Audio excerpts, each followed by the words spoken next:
I've got two integrals here, and I'd like for you to evaluate them if you can. One is the integral from 1 to infinity of 1 over x dx, and the other is the integral from 1 to infinity of 1 over x squared dx. Please find out if they're convergent or divergent and come up with an answer if they're convergent, and pause the video, come back when you're done.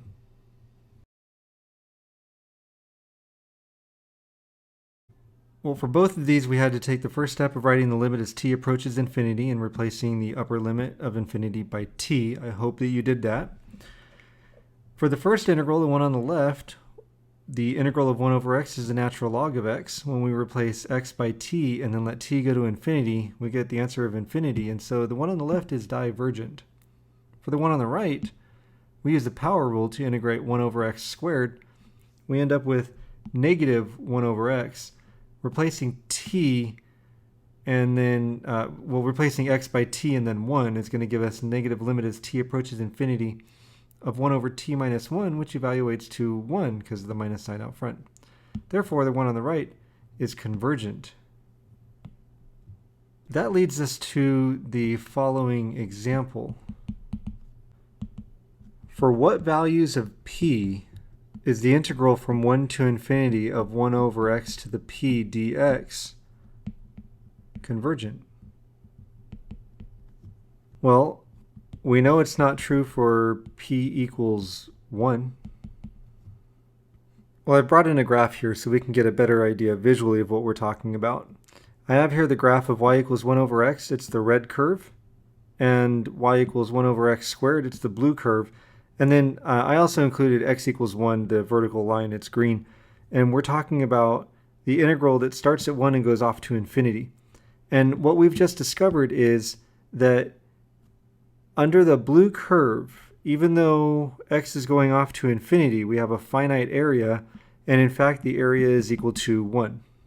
On the other hand, underneath the red curve, we have an area, but it's divergent. The area approaches infinity.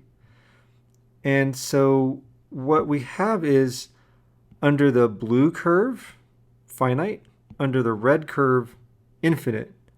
So the question that we're examining here in what values of p converge for the integral from 1 to infinity of 1 over x to the p dx, the question is, well, where's the cutoff where it becomes finite versus infinite? And I kind of think of it as, you see the blue curve is really, it gets close to the x-axis pretty quickly here. And the red curve takes its time to get close to the x-axis. So the way I think of it is the red curve just does not approach 0. I mean, it approaches 0 eventually, but it doesn't approach the x-axis quickly enough. The blue one does approach quickly enough. So where's the cutoff there? That's what we're going to examine here in this example. Well, since we know it's not convergent for p equals 1, we're actually going to be able to use the power rule. We're going to consider the integral from 1 to infinity of 1 over x to the p dx, which we first have to start out by taking a limit as t approaches infinity of the integral from 1 to t of, and I'm going to write it as x to the negative p dx. Because we know that p is not 1, we don't have to integrate to the natural log. We do use the power rule. And so this turns out to be the limit as t approaches infinity of, add 1 to the exponent, so the exponent becomes, it's x to the negative p plus 1 divided by negative p plus 1 evaluated from 1 to t. Now I'm going to take this negative p plus 1 in the denominator and change its color so that we can keep track of it. And I'm going to pull that out front of the whole thing and rearrange the terms. So I have 1 over 1 minus p. Then we have the limit as t approaches infinity of the quantity of t to the negative p plus 1 minus 1. Where, of course, t to the negative p plus 1 is what happens when we plug t in place of x. And 1 is what happens when we plug 1 in place of x. This can be rewritten as 1 over 1 minus p times the limit as t approaches infinity of the quantity of 1 over t to the p minus 1 minus 1. Essentially what we did was we factored the negative out of negative p plus 1 and interpreted the negative exponent as belonging in the denominator. Now let's analyze this expression. We know p is not going to be 1. We already ruled that out. So p can be greater than 1 or p can be less than 1. If p is greater than 1, then 1 over t to the p minus 1 will approach 0 as t approaches infinity, because I have a base that's going to infinity with a positive exponent in a denominator. That denominator is going to go to infinity. The result will go to 0. The end result of this is that the integral from 1 to infinity of 1 over x to the p dx is equal to 1 over p minus 1 if p is greater than 1, which means that it's convergent. On the other hand, if p is less than 1, then we know that p minus 1 is negative. So 1 over t to the p minus 1 would then become t to the 1 minus p, and that's going to approach infinity as t approaches infinity.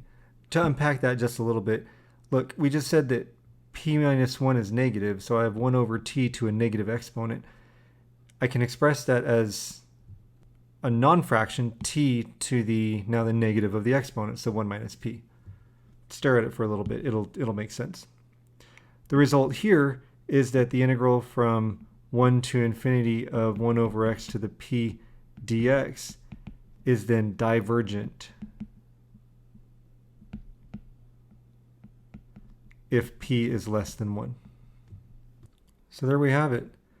The answer to the question for what values of p is this convergent, the integral from 1 to infinity of 1 over x to the p dx, we can draw out a little chart here.